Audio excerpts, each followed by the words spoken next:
Hi everyone, my name is Laura and welcome to Book Bubbler. Trying to catch the very last of the sun as it goes down, filming here on Thursday night. It's about 6:30.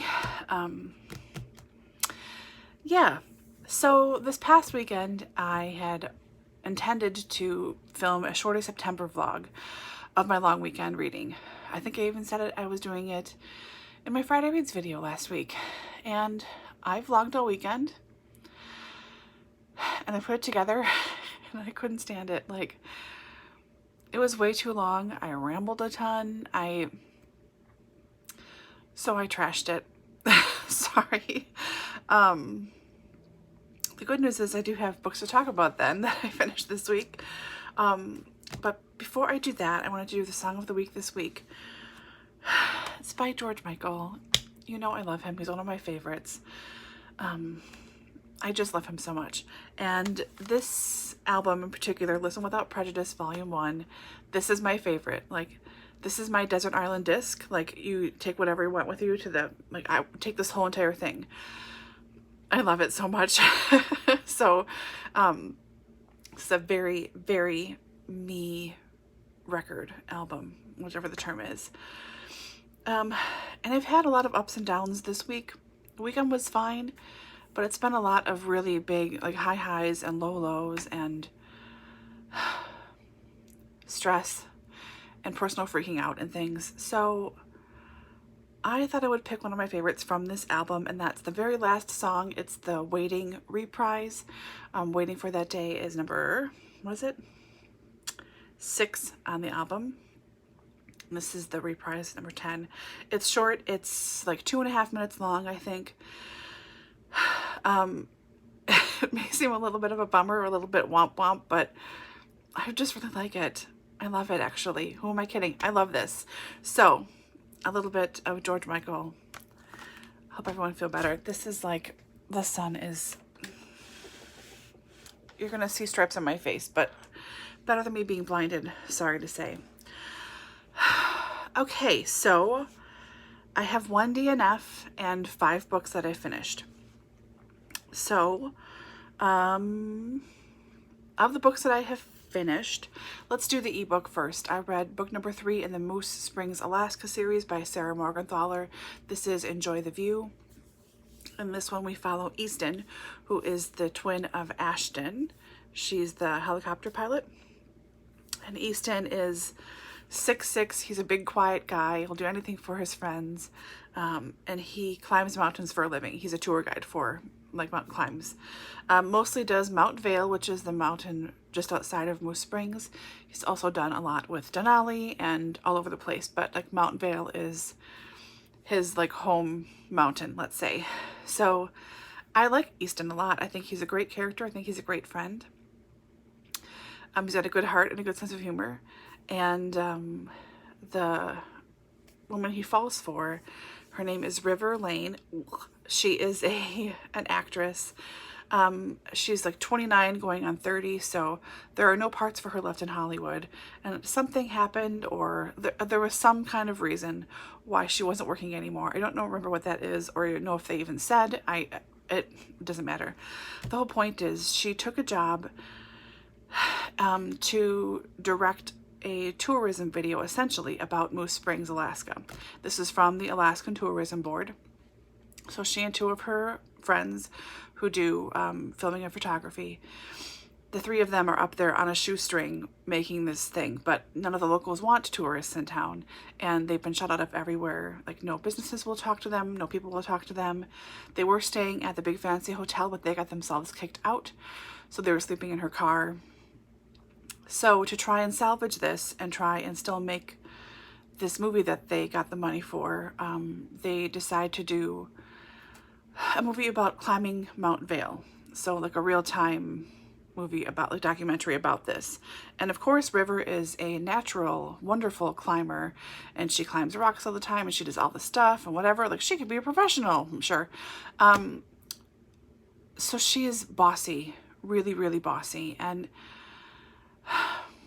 I get the, like, meet cute attraction thing. I get that. But I just didn't like her with him. And while he was professional, pretty much, and she was not, pretty much, I just thought the whole thing was a little more unbelievable. You know, if you're climbing this big mountain, it's snow and ice, and there are huge ice crevasses that appear out of nowhere. You want to listen to what your guide says. Like, don't go past, like, this line, essentially, when we're, like, if you're filming something, because no one's gone that far. The last person who fell in. Like, if you fall down this place, you could die. And constantly, either River or her two friends are, like, wandering around, doing whatever. It's like, are you trying to kill yourself? Do you have a death wish? Are you stupid? Like, it happens over and over and over again. And Easton gets mad at them, but just sort of lets it keep rolling for whatever reason. I don't know why. I don't know why. And he's there with the backup who's in love with one of the camera people, apparently. I don't know. There were so many dumb decisions made on the part of River. And I just... anyone else who, like, wasn't trying to get in her pants and being blinded by this light, would, like, have called it the first time this happened. Been like, nope, that's it. We're not doing this trip anymore. We're going off the mountain. We're going to get coptered off here. This is your fault, you know, whatever. Nope, doesn't matter. But no, because he likes her and everything is okay and whatever. He wants to help her get to the summit of the mountain. I mean, it was a fast read. And I didn't hate the book, but I really didn't like it. And I don't like the two of them together. I just don't. They make it so it's the only plausible way that they could stay together at the end, because, ooh, spoiler, they're together. But, like, really? No. It's like 2.5 stars. I liked, there's also a marmoset that fell in love with Easton and was, like, following them the whole time. That was really cute. I thought that was cute. A little unbelievable, sure, but, you know, I'm not going for 100% truth here. Otherwise, I'd read a nonfiction book about climbing Denali or something, which I have on my shelf and I'm hoping to read soon. Anyways, so yeah, it just was not... it was annoying. I will read the next one in the series. It's not out yet. If there is a next one, I'm assuming there is, because I would love to see Ashton find somebody, but yeah, bummer. So... whatever. Okay, everything else... nope, that's a lie. I almost lied there. Finished book number 10 in the Pink Carnation series, The Passion of the Purple Plumeria by Lauren Willig. This one follows Miss Gwen and Captain William Reed. We met Captain Reed in the book set in India, was at book 6. We met him then, and he was coming home to England. He is now in England. It takes like 6 months roughly to travel between the two places. So he arrives back, and his youngest daughter, who he sent with his oldest daughter, it's just 2 daughters and then several sons, I think, but the 2 daughters, he sent them back to England 10 years previously. It wasn't safe anymore for them, and he wanted them to be educated in England, so off they went. And his youngest daughter, who is now, I think, 16 or something, she and Jane Williston, Jane is Miss Gwen's charge, the 2 girls left their school, and they don't know, no one knows where they are. They've been missing for 2 weeks. By the time that they get notified, the parents get notified. So everyone goes to the school and then, like, uses that area, not the school itself, but uses that area as a base, essentially, to try and go find these 2 teenage girls. And there are people chasing after them. They get in sword fights in the street and big brawls. This was really good. I really liked Miss Gwen. We got to see a lot more of her. I like Captain Reed a lot. I think he's a good match for her, and this felt more like the rest of the books in the series felt. Like, it feels more like Spies. It feels more adventure. Like, there's romance here, and the overarching story is back. Even the scenes with Eloise and Colin in the present day, those are really great too. I mean, it's still a continuation of the same story, of course, but there's a new element to it that's related to the stuff that's happening in the past that really wrapped up well together. I really enjoyed this. I know Dani enjoyed this too. We both agreed this felt like the earlier books, and we were very relieved. So I'm giving this, I'm going to say 4. It's like 3 or 3.5 really, but I'm just so relieved that's going back to the way that they used to be. So we'll start the next book this weekend. It's the second to last one, but this was enjoyable. And now, okay, everything else I read, finished, is for Shorty September, including my DNF, which I didn't bring my book in here with me to tell you what short it was. This is for the modern classic, Zazie and the Metro by Raymond Queneau. Okay. I got 30-some pages into this before I DNF'd it. It's 1950s, written and set, obviously in Paris. Zazie is a young girl. I think she's around 10. She comes from the country to stay with her Uncle Gabriel in Paris, who she calls Uncle. Uncle Gabriel is a female impersonator. He works, you know, like 11 p.m. or midnight till very early in the morning and sleeps most of the day. So she's there for a long weekend to stay with her uncle. And all she wants to do is ride the metro, but there is a strike. So the metro is shut. She can't do that. So what's she going to do with herself the whole time? And this is supposed to be like madcap and charming and cheery and this like romp. And it's a French classic. I mean, Penguin published it as part of the classic series. So it's a classic for a lot of people. It was made into a film in 1960 by Louis Malle. And that, I think, just ratcheted up like the nostalgia and the love for this book. And I get that. I do. I think if I had been in a different frame of mind when I read this, I could have liked it, but I just couldn't take it anymore. It's well known for its language, and not just for the swearing, which does not faze me, but it was a little unbelievable, the swearing that was happening in here. Like, really? Okay, fine. But it's all written, like words are mashed together to make one word that doesn't really exist. Like the first word is, how can you think so though? And look at this. You see this? Yeah. It's not really a word, but if you read it like out loud in your head or read it out loud, you know what they're saying. So that's what a lot of this book is this kind of linguistic quirk, not a quirk. I don't know. I'm losing my words here. I'm trying to describe the words in this book. It just felt like all too put on. And the fact that, and I get it was the 50s, and it's a different, totally different like thought for taking care of kids and for planning things and whatever. I totally get that. I really, really honestly do. But I don't believe that this uncle, who has to work overnight every single night that she's there, would have no idea what to do with her and literally had not even thought of what this girl was going to do when he's sleeping all day long. He never thought about leaving her alone at night when he's at work. Like, none of this stuff occurred to him. And there is I don't know if she's his landlady or his girlfriend. They seem to be spending a lot of time together. Like, she cooked dinner and the uncle was like, oh yes, I suppose we should eat. Like, anyways, so Zazie, her first morning in Paris, she thinks, screw this, with much harsher language, and she goes out roaming on her own. And the cab driver, who was a friend of theirs who lives also in the building, the cab driver is the one that picked them up at the train station and took them to the apartment. He notices that she is missing, and he goes to Gabriel and says, Zazie is missing. Do you know where she is? And he kind of goes, oh, no. And he goes back to sleep. The landlady has no idea. She doesn't really care either. So he's like, I'm going to go see if I can find her. She can't have been gone too long. It's like 8 a.m. or something. So he goes out and he finds her a couple of blocks away. And Zazie starts screaming at him in the street, saying that she's essentially that he's trying to sexually molest her and keep her, like, and do all this stuff to her, this dirty stuff to her. So Zazie just waits and, like, with this evil grin on her face while the word spreads around, the crowd gathers, and the guy finally, like, can escape and get away to safety so he doesn't get beaten.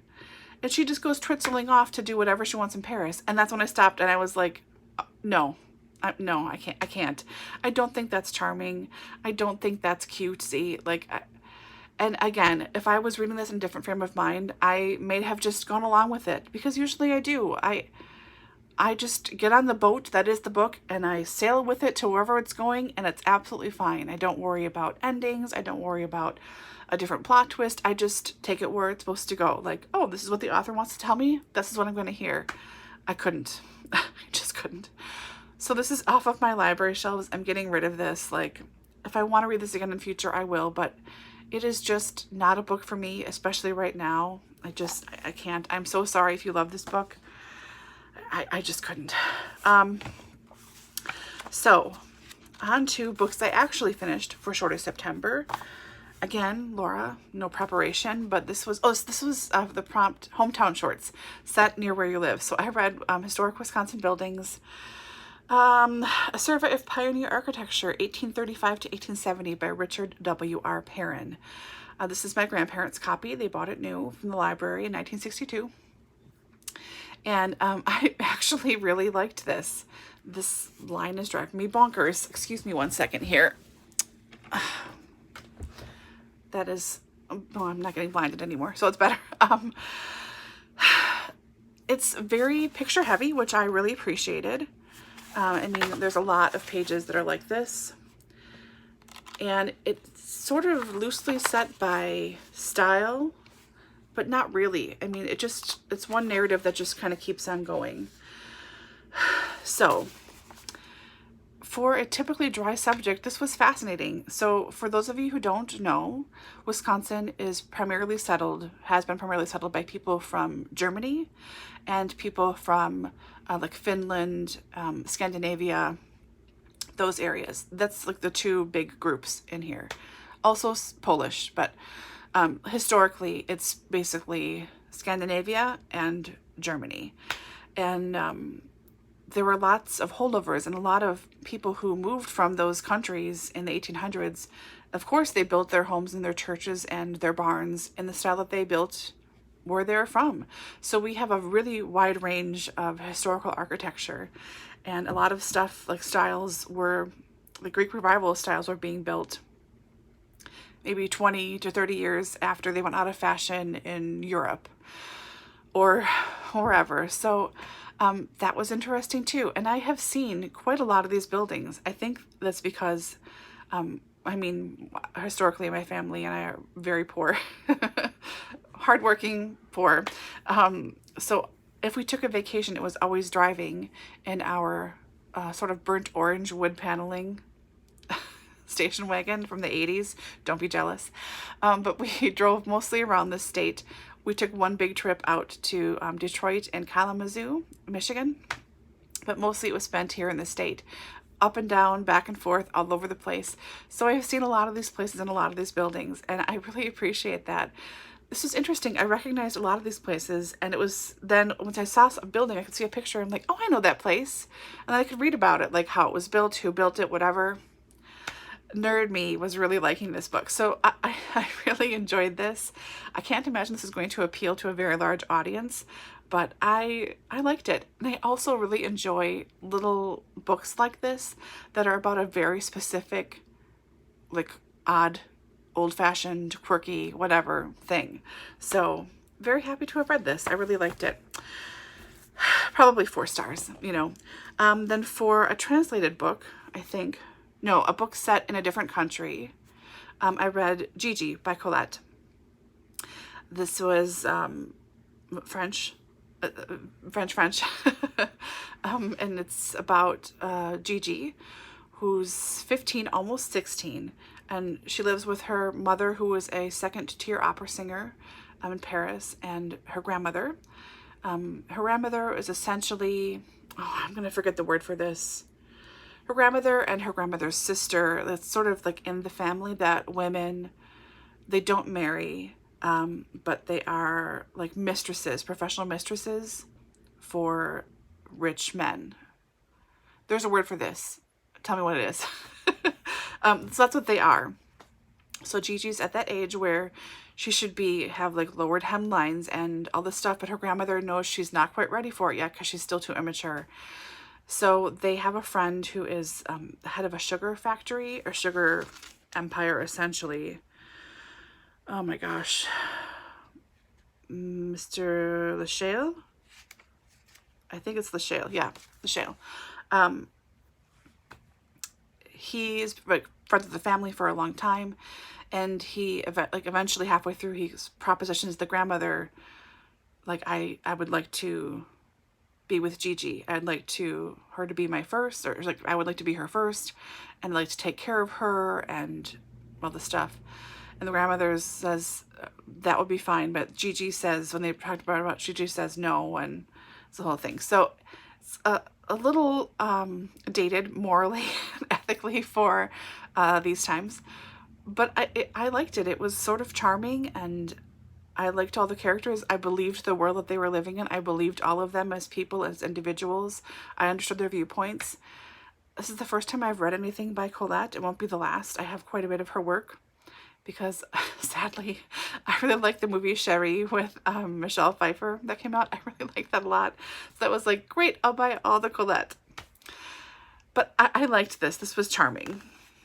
Looking forward to reading more. And then this last one, this is like a 5-star book.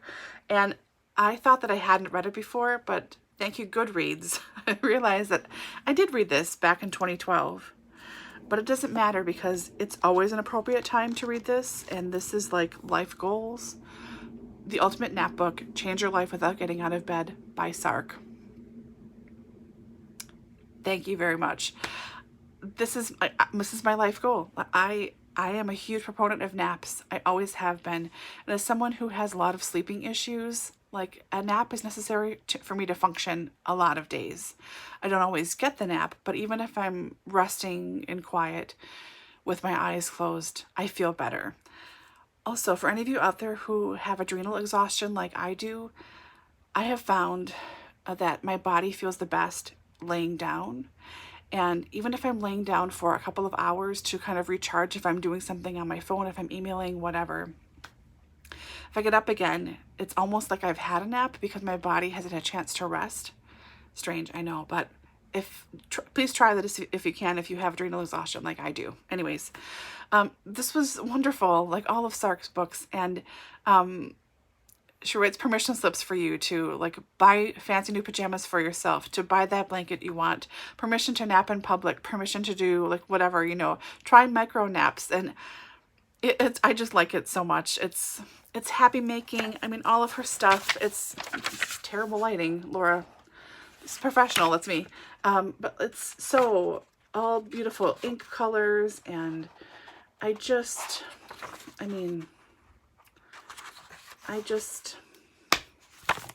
loved it. 5 stars. 5 stars for sure. So